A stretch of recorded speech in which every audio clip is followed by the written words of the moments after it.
Hello, and welcome to Required Reading, the podcast that revisits the most impactful books from our childhood. My name is Erin Bowles. I am a writer, actor, and comedian, and our guest today is Zannah Schorer. Zannah is a writer, humorist, and fiber artist with a passion for all things craft. Originally from Utah, they are currently based in Brooklyn, where they spend their days making lattes for tips. Hi, Zannah. Hi, Erin. Thanks for having me. Thank you for being here. Today, our book is The Tale of Emily Windsnap by Liz Kessler. It's the mermaid episode. I'm so glad we got to do a mermaid book. Had Yeah. to do a mermaid episode. I feel like it is like a core genre of play for like young people socialized as girls. I have a pilot about selkies that I've been marinating on for a while. It's a good time. I was 100% a mermaid girl. I was also a fairy girl. Mm. That was my world. So of course I wanted to talk about a mermaid book. The book is, I think, from 2003, which is, I think, a big year for the rise of the internet. Yeah. It's a brand new world. I looked into Liz Kessler and I didn't find much. She has a website and she's from the UK. She's worked as like a local journalist as well as a writer. And her big thing is she loves the water. She loves the ocean. She's like, I want to be near it at all times. That's my jam. Her website's pretty cute. She has written, I think, a series of like, this is like middle grade. She's written some like picture books just about her dog, which is great. Very cute. I was not aware of the dog. So, how did this book come into your life? What's your story with it? I mean, I know for a fact that this was one that I got from my elementary school library, probably like third grade, I would guess. And by that point, I was already like firmly in my fantasy, fairies, magic. And so when I was in the library and I saw the cover with this like mermaid on it, I knew immediately that I would love it. And this, I think, triggered a long-standing mermaid phase of mine that went on through like the H2O just add water era, which Yeah. I think is a little bit after this, but still like I was just so into the mermaid fantasy. I loved it, especially being someone from a landlocked state. I was so fascinated by the ocean, and I kind of do still think mermaids might be real. I mean, our episode that dropped this week, yesterday, our guest Ashley Westover does have a compelling argument for the existence of dragons. Uh, Yes, so why not? Anything's possible. anything's possible. So the tale of Emily Windsnap. Tale is spelled Tail. We love it. A Uh, hilarious fun. and yeah, the subject of the book. It's this girl who lives on a boat in the docks. Her mother is afraid of water, and the book starts when the gym class goes to the pool. She gets in there and discovers she has a tail now. Her legs like zip together when she gets in the water, and she starts to uncover sort of the mystery and the history. Her dad is out of the picture, so where he went. And I was really surprised about this book. First, I wanted to just talk about, like, you touched on it with being in a landlocked state. Like, what was your relationship with, like, swimming, lakes, other bodies of water? Other bodies of water. I like did swim classes at the rec center and absolutely loved it and tried to get everyone to play mermaids with me.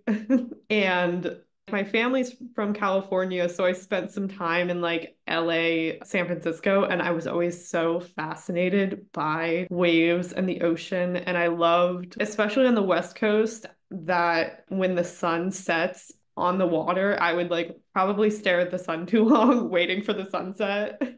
I recently snorkeled for the first time. Oh, And wow. yeah, I was with my boyfriend and then I texted my parents and I was like, I think this is my favorite thing. I think this is I think this is my life now.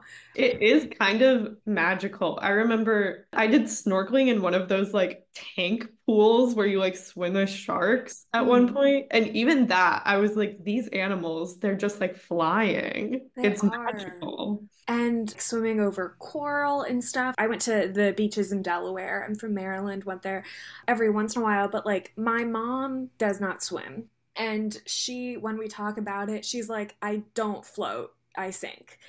And I, for some reason, just like refused to learn how to swim. I wanted to go to the pool. I loved being in and around the pool, but it was like it just would not take. I don't know why or how or what. I also can't float. But I am also like every time we travel, I'm like, does with my boyfriend, I'm like, does the hotel have a pool? Because I need to know. I I might not need to even be in the go, pool. but I have to go in the pool. And what startled me about this book is I don't have you seen it's an animated movie that just came out within the last year or two called Ruby Gillman Teenage Kraken. I have not seen that. So it's Lana Condor from To All the Boys and Annie, I'm blanking on her last name, from Schitt's Creek. And it's an animated movie with almost the exact same setup of this. For some reason last year, like I saw the trailers and the posters and I was like, this looks adorable. It looks so cute. And I missed it in theaters, and then I was on the plane home from LA to DC for Christmas and watched it and cried. But it does start off like girl lives in boat afraid of water, and she discovers that it's because her matrilineal line are like descended from the queen of the krakens versus mermaids. It is very cute and I'm delightful. upset. I need to watch this movie now. It's DreamWorks. Her grandmother is played by Jane Fonda. It's so fun. I think her mom is Toni Collette. It's very cute. And like all she wants is to go to the prom. It's just very cute and sweet. So I was really startled by that. But then we get into one thing I loved about it was that it talks about her dad is gone. He's out of the picture. We don't really know what happened. And then, of course, the book is the process of learning that. But I was really surprised that, you know, a kid's book not just tackled it, but depicted it, you know? Yeah, and I that was something that I had forgotten in the many years since I Yeah. read it, but I again was kind of surprised how much they tackled it as opposed to kind of the fairy tale. I just have my mom, and that's Mm-hmm. just like it's something that she actually like has to deal with and is like kind of like has like feelings about and Yeah. expresses that like she's upset about it, but she doesn't really know how to articulate that. And I Yeah. think that that's like a very interesting thing for this level of book. I appreciate. Yeah, me too. And what is ultimately revealed is that there's this big conspiracy, which is one of my favorite things ever.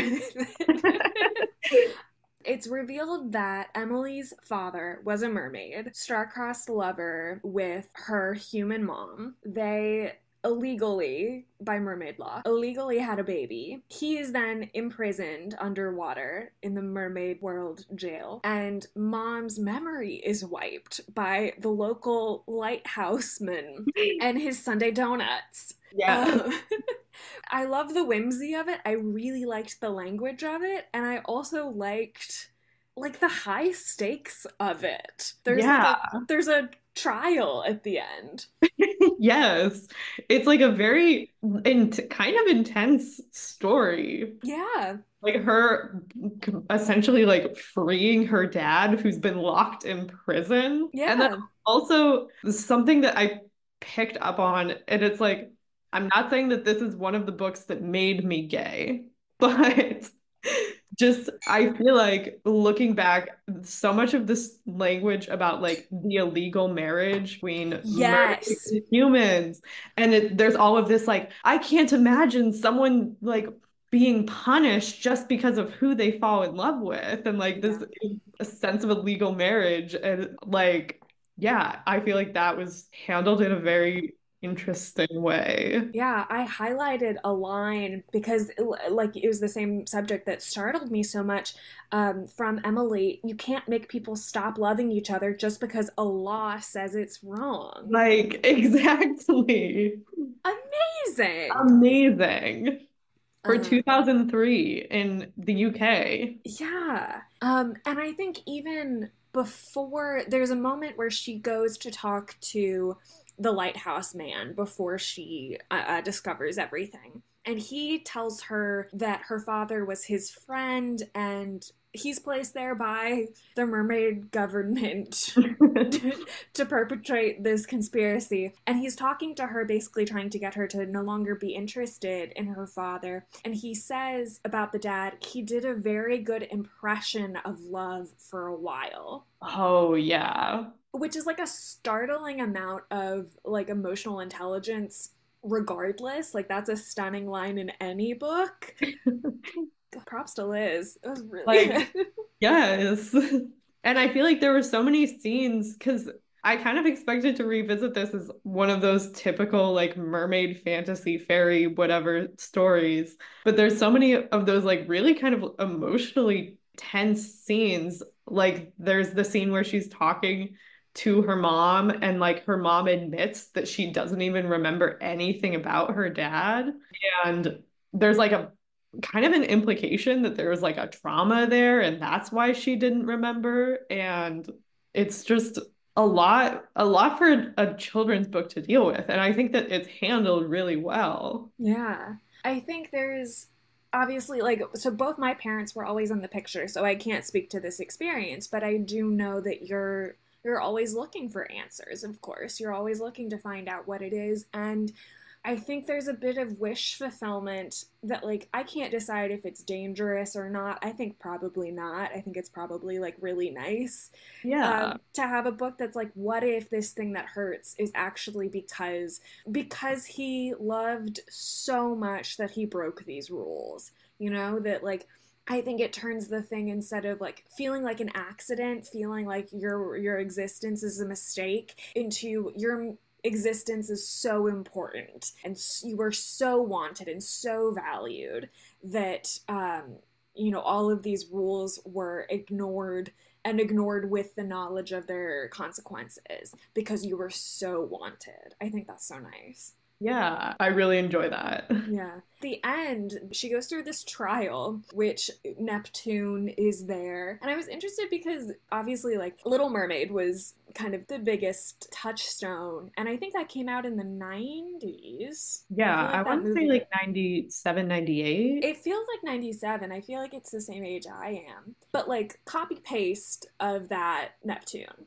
And Yes. I also remember there was an animated series of that show that I watched on Disney Channel every once in a while. It was like on at like 10 p.m., you know? Yeah. I feel like I have such vague memories of watching that show as well, and I can't even visualize a single thing that happened. No, I just know that the animation style like was disappointing. Like it Yeah. was not a good quality. But I think that was like speaking of it's the obvious comparison. I think like the Neptune thing is very on the nose, but otherwise it really stands on its own. Um, Yeah. And I think it's also, this didn't really occur to me until just now, but like I think she's 12 in the books, Yeah. around that age. And I think like her body starts changing in ways that she didn't know to anticipate. And isn't that Yeah. puberty? And damn, It kind of is. And huh? also the like that very classic teen trope of like realizing how much your body's changing in like the locker rooms and like at swim practice, like Yeah. where you're so vulnerable. There's also, I'm realizing, speaking of decoms, is it the 13th year where it's a boy who discovers that he's a mermaid? Oh, yes. I think so. Um, so it was in the zeitgeist. Yes. Mermaids. And again, I was also very into H2O, Just Add Water, Yes. which I feel like was around this time, maybe Mhm. a little later. Like to me, that sits in like 2005 to like 2007. Yeah, I agree. Don't quote me on those dates. No, but it's also, I feel like now I'm just like, and this one. It was the era of Aquamarine. A Yes. huge, it feels like growing up in the age that we did, like, you were just always finding DVD copies of Aquamarine. They were just like everywhere. Yes. Gosh, and that movie has Emma Roberts and JoJo. God, JoJo is in that. JoJo. I love JoJo. I remember so clearly one time when everyone was old enough to start using Spotify, they had see what other people are listening to, and a kid came up to me who was like a friend of mine who's like, "You're listening to JoJo?" And now I'm like, "Who was this guy?" Yeah, what did JoJo's they even amazing. do? That vocal talent. Yeah, heck that guy. But also I think something on her body changing that is really a nice turn on puberty is she talks repeatedly about like it's frightening when it's changing, especially the first time it changes. And then there's a feeling of calm that washes over her is the way it's described, Yeah. as though she like lived in the water. That like I think there's this thing in a lot of media of like finally feeling at home, like you found the place, you're not weird anymore. I like that Yeah. that sensation was put in her body, her physical self. Yeah, because I do think that, like, as someone who grew up as a very weird kid, I was kind of drawn to these like fantasy, like fairy mermaid stories because there was this sense of like, I feel so out of place, like in the normal world, and then I enter this like fantasy world, and suddenly I fit in with everyone else, and I feel like so at peace with myself. I was startled by how gorgeous the language was Yeah, in describing a lot of the this is a woman who loves the ocean. She loves she loves it, but she uses language that I think is surprising. Like one line that I highlighted, she says the night was crunchy with a million stars. yeah. I also noticed that she multiple times describes the ocean as like creamy, Mm-hmm. which is not a term that I would have associated with like ocean water, but it makes so much sense. Yeah, Like invokes a very specific sensation. exactly. I like that her language is not just about visuals, but like you were saying, about physical sensations. Yeah. I didn't notice that specifically until now. Wow. Um, Liz, the writer you are. I also found it at times really funny. There are just these little like gags. Like they go into her and her mermaid friend Shona. Well, first off, I want to talk about mermaid school and the classes Yes. they have because it's adorable. Yeah. I think Shona at the beginning is saying that she's studying for her hairbrushing test. Exactly. Uh, Amazing. yeah, and like she I think hasn't like aged up into it yet, but there are like siren classes about like how many men can you lure with your beautiful voice. I think there's like a choir for it. It's just adorable. Yeah. Everything about the mermaid world, I think, is like so, it's just very cute and sweet, and then also like feels very fleshed out for such a Yes. short book. She puts a lot of like really small details that I think is what fleshes things out. I think like to me art really sings through specificity, and like specificity makes things feel universal. So the one that I highlighted that also just made me laugh is that they go into an office when they start doing their detective work, and she says Shona like pulls on something. A second later, an orange glow burst out above me. I blinked as I got used to the sudden glare, then looked up to see where the light had come from. A long, slimy creature with a piece of string on its tail clung to the ceiling. Electric eel, she explained. I think later, like, someone has, like, an electric eel as, like, a stole around their neck in, like, the courtroom. It's adorable. So cute. And I feel like I can't remember specifically, but there's like a thing where they're like reading off scrolls. Mm-hmm. And she's like so fascinated by, and her friend Shona is like, well, how else would you read? Underwater. Yeah. Yeah. And I feel like just kind of seeing her friend explain all of these things to her and being like, what do you mean you don't use electric eels? How do you light things? Yeah. Again, it's the details. Like, things are called swishy when they're cool, which is Yes. adorable. That also sounds gay. That sounds like how my grandfather would be like, that one's a little swishy. You know? Exactly. Yeah. Yeah. Also, not to once again harp on the gay stuff, but there is Right. something about being like a young girl and having this like secret and then sneaking off to hang out with your secret friend who you can't tell anyone about because you would have to reveal your secret. Like Hmm. there is something there. Yeah. What I'm discovering is, as we talk about it, that there are so many ways that this story can be applied. Like so many avenues that it can present to so many different kids, whether you're looking for like explanation of where you belong, whether you're missing a parent, whether you're queer. There are so many, or even if you just feel out of place, which I think, like, again, feels so isolating, but is so common. Exactly. It's like we can't all have felt out of place. Someone has to have felt in the right place, and maybe no one did. Yeah, maybe that's the big secret of it all. Is there is no place. No. Oh, I hope so. When do I know any former popular kids? Get a popular kid on the pod. Hello? We need that story. I know. Would anyone identify as being a popular kid? Shameful. Yeah, embarrassing. Yeah. I also really liked the character of Millie, who I misunderstood as being the same character as the bully, Mandy. Yes. Because I was like, why is a girl the exact same age coming to babysit? And that was on me. There. I also get confused. You need to use more letters in the Hmm. names, simply. Especially Millie and Emily are the Yeah. same name. Yes. But Millie tags along during the final sequences of mayhem, of stealing a boat, of going to the nautical underworld. And he's like pulling out tarot cards. She is pulling out herbal teas. I love it. Like she's hypnotizing people just for fun as a little side hobby. Oh, and I want to talk about Mr. Beeston, who is Yeah. the lighthouse keeper. Obviously, he has this role in the conspiracy, but he starts as just a weird guy hanging out around us. And I feel like that's extremely relevant. I had a weird guy, coincidentally named Marlin, which is a fish.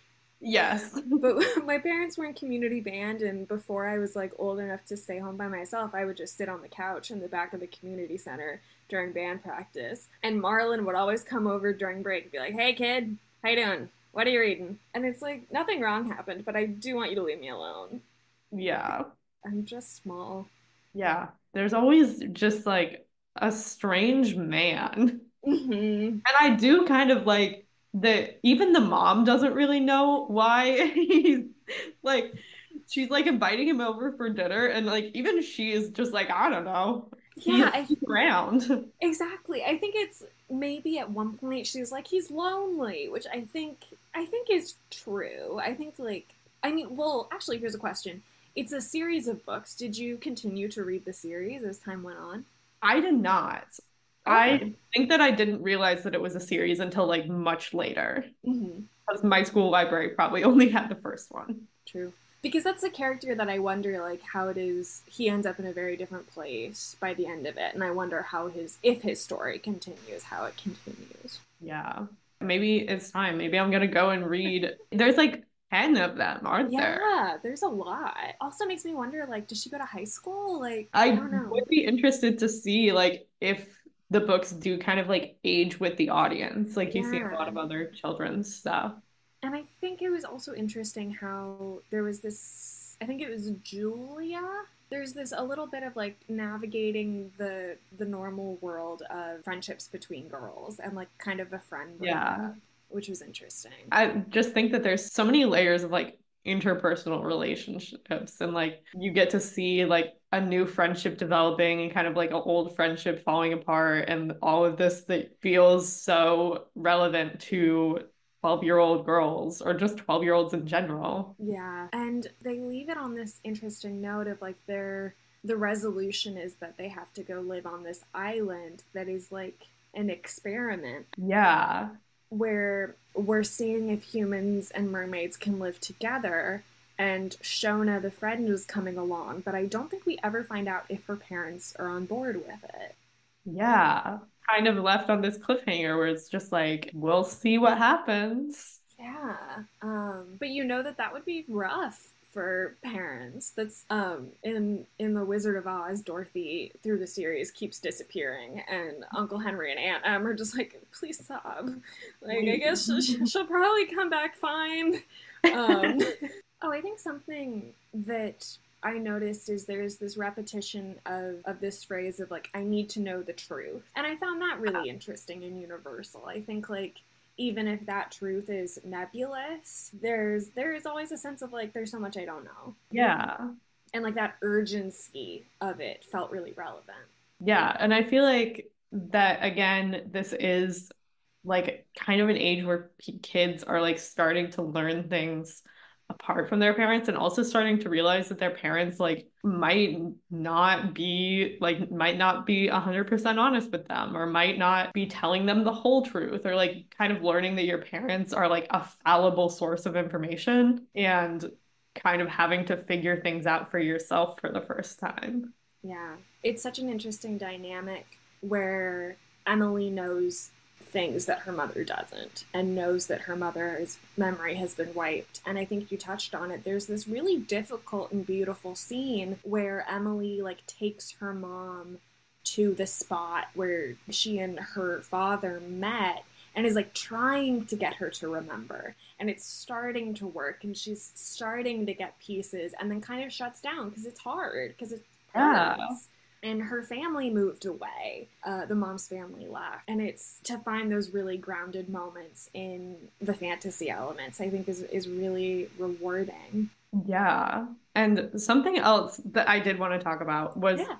the fact that that they do live on a boat. Yeah.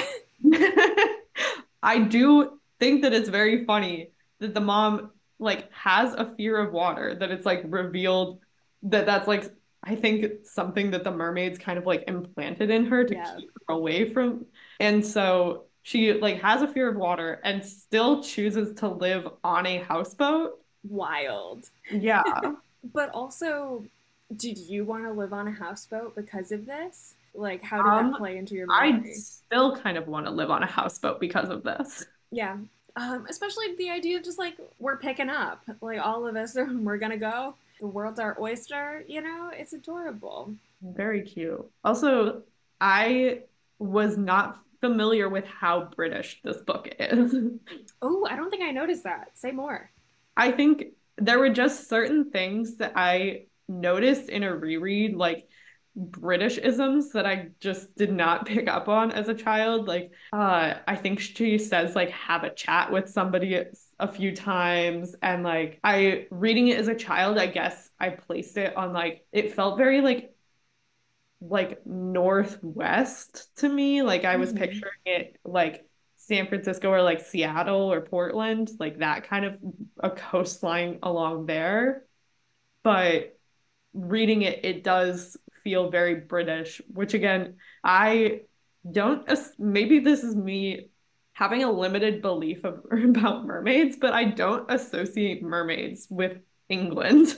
No, I think because like I don't associate it with like British mythology, right? Yeah. Yeah, Um, like you brought up Selkies, like mhm. that is something that feels more in line with like the British Isles or Ireland more specific. Yeah, it's almost like mermaids. There's something about England. Maybe it's the fog, but it like it has to be grungier to Yeah. fall into British mythology in that universe. Yeah. And like I don't know enough about the origins of mermaid mythology, but I associate mermaids with like I guess the Caribbean and Yeah, like more tropical places yeah, and I and think Australia because of H2O. yes, I associate them. I think with like the Mediterranean because of like sirens in Greek mythology, Yeah. but very warm places. And maybe that's just a thing of like, I liked that when she transforms into her mermaid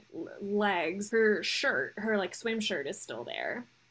But Yeah. I think I associate mermaids with like warmer climates because if you're just wearing a seashell bra, that's cold. It Oh, is chilly.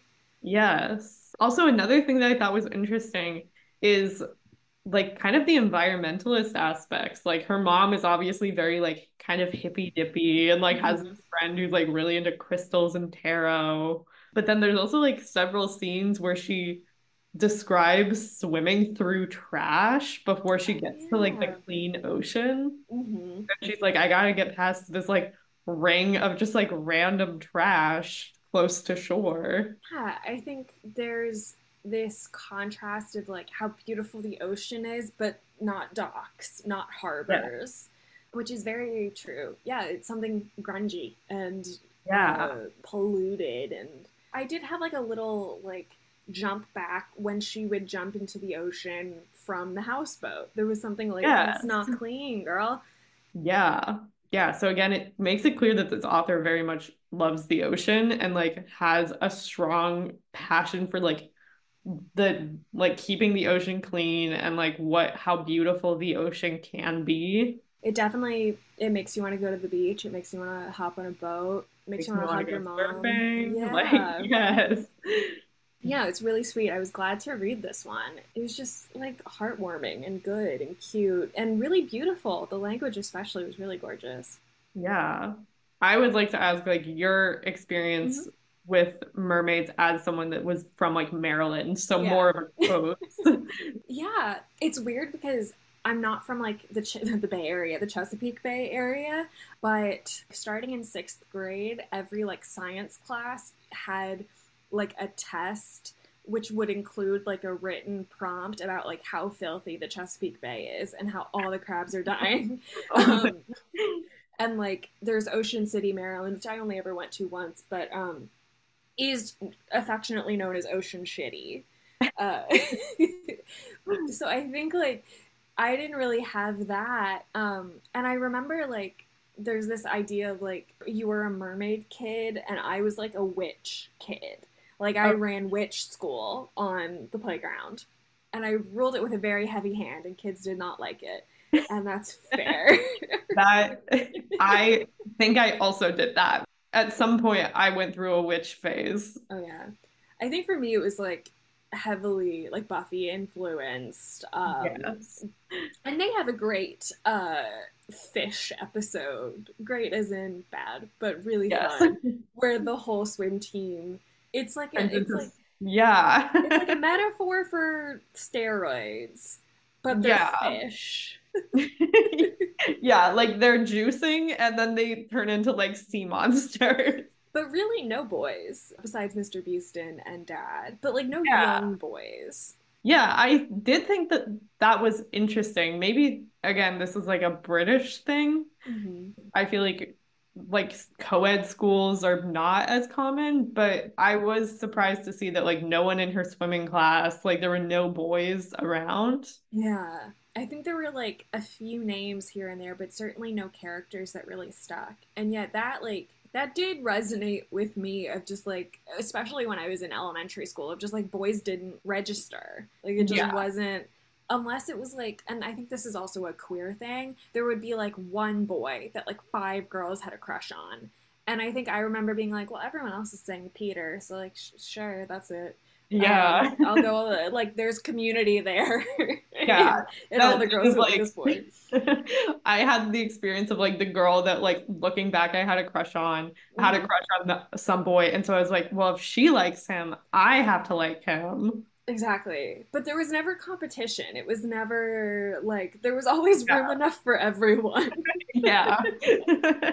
But I also like that there is like there's no romantic through line. It's a story about a 12-year-old dealing with like very 12-year-old things. Yeah. Yeah. There's It feels very just like not focused on that kind of experience, like childhood experience or story. It's more focused on these kind of heavy things. It's like she's dealing with like her dad, who she in her mind thinks Mhm. abandoned them, and like learning the truth about that. She doesn't have time to focus on having a crush.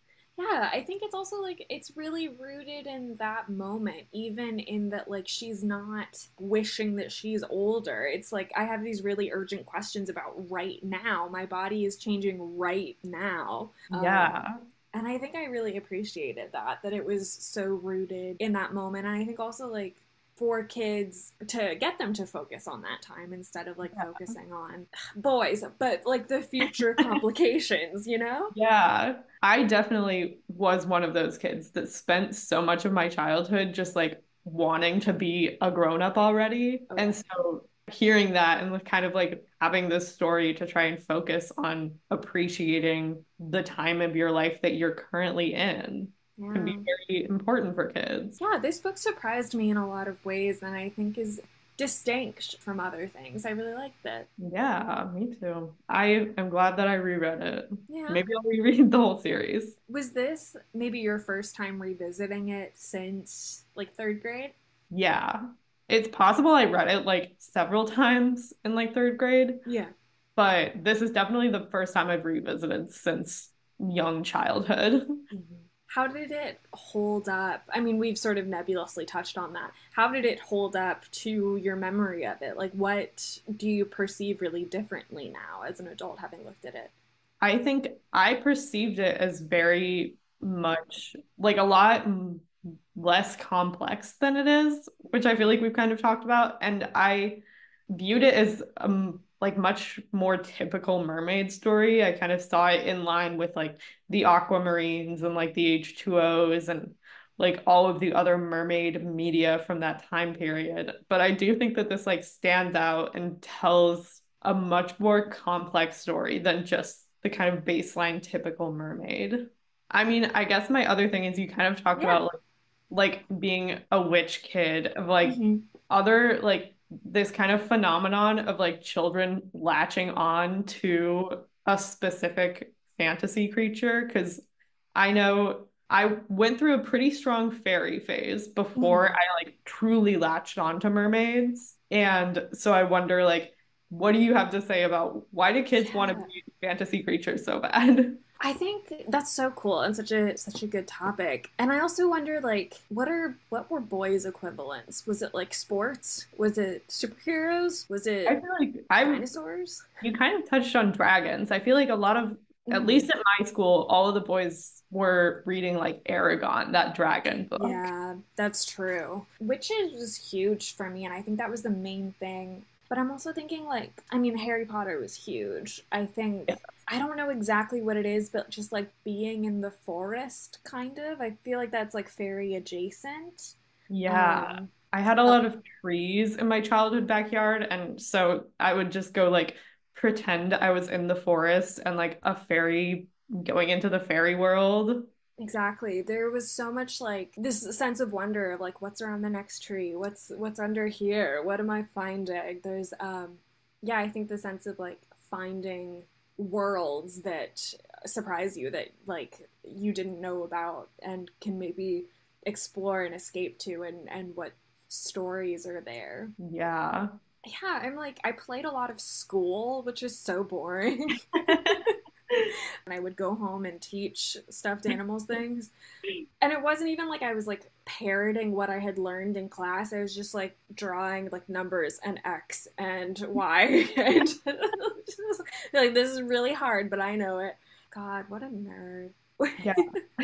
I would obviously play mermaids like every time I went to the pool, every time I got the opportunity to swim, but then also would play mermaids alone in my backyard on land. And it's just like I'm playing pretend of like whatever else I'm doing, but I'm like, but I have mermaid powers also. Ooh, yeah, if I remember H2O correctly, and I think an aquamarine, mermaid powers, Yes. in addition to being a mermaid. Yes, I so badly wanted to be like I think Cleo is the one that can like move water because one of them can like freeze. Was there one that was like maybe this is aquamarine? I remember an aquamarine she could like talk to her starfish earrings, and I feel Oh, like maybe talk yes. to other fish. Oh, I think in H2O it was one of the girls could boil water. And so she could make things steam. And But it was I, probably like a metaphor for her being hot-headed. yeah, it was the one with the boy's name. Was it Ricky? Who like Yeah, had frizzy hair. She was my favorite. she was Uh, definitely a lesbian also. oh my gosh, yeah, she was the one who's like a tomboy. Absolutely. Yeah. But also, that really reminds me of like something that I feel like was, a year or two behind me, but Avatar: The Last Airbender. Those are Yeah. your bending things. I also, in terms of play, I remember like summer camp playing a version of rock paper scissors, but instead of your hands, it's like your whole body, and it's three different poses. And I think it was like wizard, something in between, giant. That was Yeah. it. I that just like awakened something in me. I also did that. Oh my gosh, I loved that. Now I'm just thinking about like group games. There was Mafia. Yes. Alternatively, was it Werewolf? It was like basically the same thing. Yeah. I was not a Warrior Cats kid, but I know that that was I would watch the Warrior Cats kids like play cats at recess. That's true. I never played cats, but I definitely did read those. And a big reason I had cats, I still have cats, but I won't lie, the author's name is Erin, and that did a lot for me. But then That's fair. it's like a pen name for like a group of women. But I really want to do Oh, warriors for this show. Anyone out that would be there? a good one. I've just been waiting and no one's claimed it. Maybe there's a It's sense of actually shame shocking around to me it. that no one has claimed it at this point. I know. Especially because I did read those and there are different clans. They have wars as in the name. They have mythology. I think they have God. Like there's Yeah. again talking about dense world building. Yeah, I have like had warrior cats explained to me by other people, and it's one of those things where I take everything at face value because I have no choice but to believe it's true. But some of the things I'm like, Yeah. what do you mean? There's like this intense generations long war going on Yes. and like a religious schism, basically. Now that you're describing it that way, I feel like it was child Game of Thrones in a Yeah. way, more so than maybe anything else. And I know there are like so many, not necessarily spin-off series, but spin-off series of like maybe prequels, maybe like later Yeah. on. I also went to Goodwill, it was sometime within the last year, and there was a spin-off series called Hunters that had a polar bear on the front Oh my gosh. that I really want to know about. Yes. Also, Emily Windsnap in my mind, I feel like I read it right after I read a bunch of like the Tinkerbell, like Mm, Pixie Hollow books about the fairies that aren't Tinkerbell in Pixie Hollow. And I remember that the one with Silver Mist is also about mermaids because she's a water fairy. And right. so she is like friends with all of the mermaids. And I don't remember exactly, but I think it's like her trying to help the mermaids like with one of their problems or like something was stolen and she has to get it back for the mermaids. I feel like I missed Pixie Hollow by a year, but that is also something I would love to do because it felt like world building. I think anytime there Yeah. was like, this one has this power, this one is orange, and this one is blue, I would just feel like that is like an organizational method I really liked, like my brain Yeah. really caught on And to. it's like perfect for children that it's like you can like identify with a specific thing and like it says so much about your personality. Exactly. It's Harry Potter houses, but it's also in a more specific way. It's like you're on the playground on the blacktop and you're like, okay, well, you can be the orange one today. Yeah. And like obviously I'm no gonna one be a wants to. water fairy and you have Exactly. to There's always the one nobody wants. Yeah, classic. Yeah. I like when there is an idea put in of like, how are kids gonna play this on the playground? Yes. Yeah. I was listening to a podcast that was about, I think, Transformers, and it was very much like toy came first, and then how do we build a series of comic books and television shows in order to sell more products? Um, Yes. but there's also a sense of like, how do kids play with this? How are kids going to interact with this? Which I think is fun and interesting. Yeah. I will say the Pixie Hollow books were my second choice for this podcast. Oh my gosh, come back, do Come it. back. I'll be a recurring guest and we'll do Pixie Yes. Hollow because but I do think that is one that was written so specifically for kids to be able to play. Like Yeah. they have such like also like you mentioned Avatar. I think that's Mhm. another one that because it was so easy to be like, I'm a waterbender, you're a firebender. And then they Mhm. just pretend to throw things at each other. Exactly. I feel like I don't know why I never got into Avatar. I feel like maybe it was something about like the animation style was off-putting to me, which is weird. I think also the like Pixie Hollow movies, it was something about the animation style that was Yeah. off-putting to me.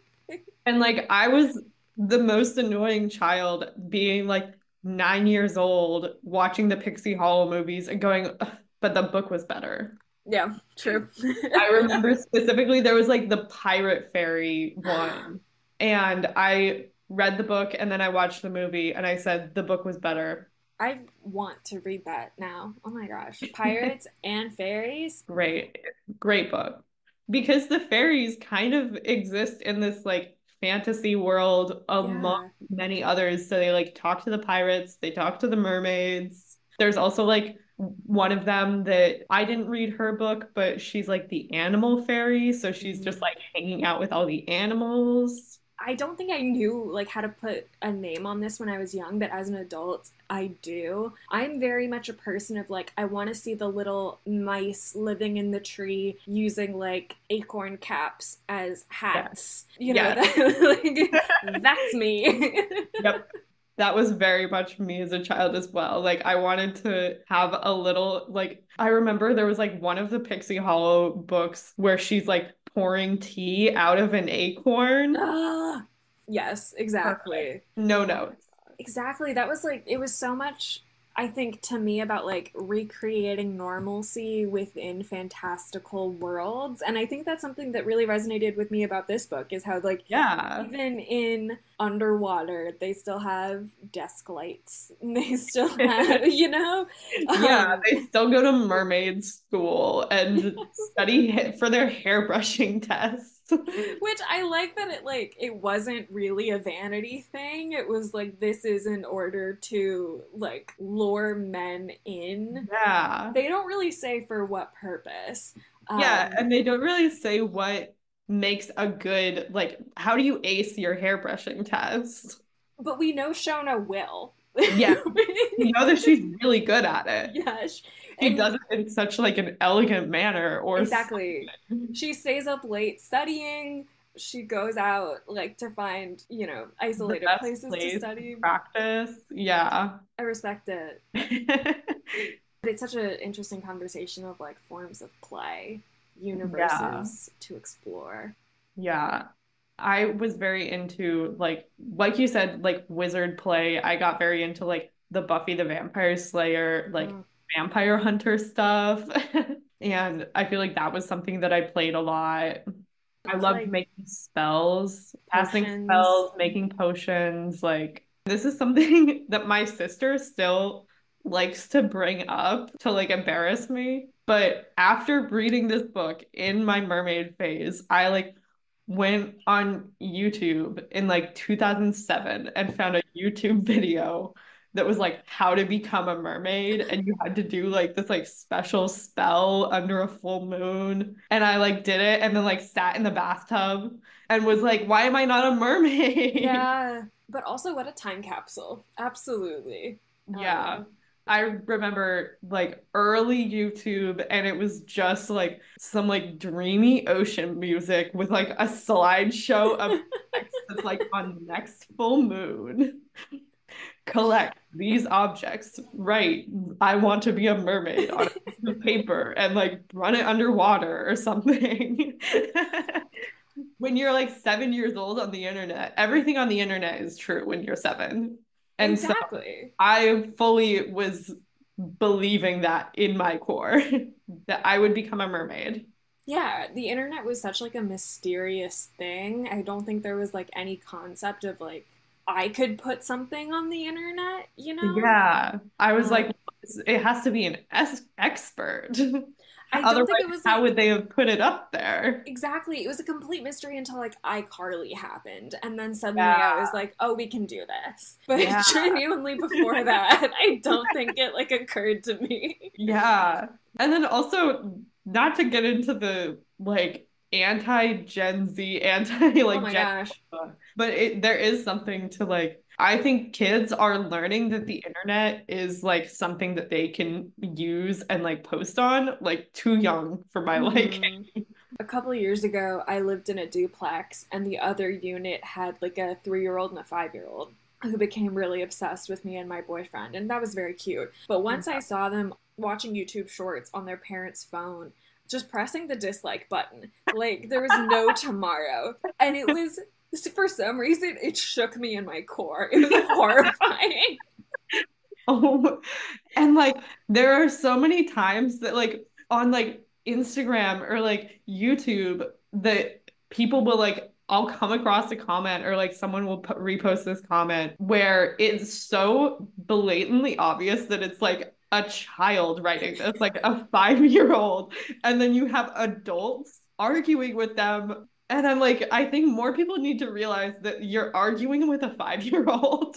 Yes, yeah, I don't want to be against Gen Alpha, but I do think it was like very valuable. I think as soon as you really started like using the computer in school around like 5th or 6th grade, we had to take like media literacy courses Yeah. of just like don't post stupid stuff on Facebook. Like Yeah.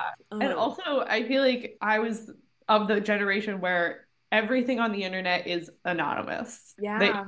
do not post like your real name, like where you live, like where you go to school. Don't post your real face. So you could kind of like live this like fantasy life on the internet, but then also you're not putting yourself at like I have so much humiliating things like in various accounts throughout the internet that I am so glad cannot be traced back to like me as an adult. Something I really regret doing as a child. I did try to catfish my friend into believing I was Joe Jonas through an email, through an email that was like, Joe Jonas, the real one. It's really real. Yeah, Real- exactly. Like at Yeah. gmail.com. Sorry to that girl. Yeah, I just think about like my old Tumblr from like even as late as like because I probably got on Tumblr at like 11, 12, and had it up until like 16. And I am so glad that no one can ever trace that back to me. I never posted my real name because I am sure that whatever is going on in there is like not anything that needs to be seen by modern. Yeah, there was like a cold chill that ran down your spine when someone in high school would mention Tumblr. And you would have to Yeah, be like, no, I don't know what that is. I I don't know what really it don't know is. what that is. Yeah, I had like 2 friends who knew my Tumblr, and that was it. Yeah. Yeah, there was like a degree to which like you could have a corner of the internet that was just yours. Or Yeah. like And you just were you. also free to be embarrassing on the internet without the repercussions. Yeah. Just because, obviously, again, not to be anti-Gen Alpha, like not saying that kids shouldn't be on the internet, period, but you're obviously stupid. You're 12 Yeah. years old, you're stupid. You're gonna say stupid stuff. You don't know what you're talking about, and you're gonna be embarrassing and cringe and post fan fiction for Harry Potter or whatever you may do. Mhm. And having that as like a safe little anonymous world that doesn't have to like affect you in your adult life, I think is valuable. Yeah, it's certainly not trashing anyone. It is more a thing of like, we have not found the societal solution to this, and I really Yeah, think we should. exactly. Yeah. And I'm trying to think like, what if we made an internet that was just for kids? And I was like, but then they're gonna want to get back to the real one. They're gonna know it's no They're gonna good. figure out a way to like Exactly. Parents didn't let me get a Facebook account until I was like 13 or something. It was an yeah, extremely early age, but I did like make a fake one. That was exactly. still like my full name, my full normal name.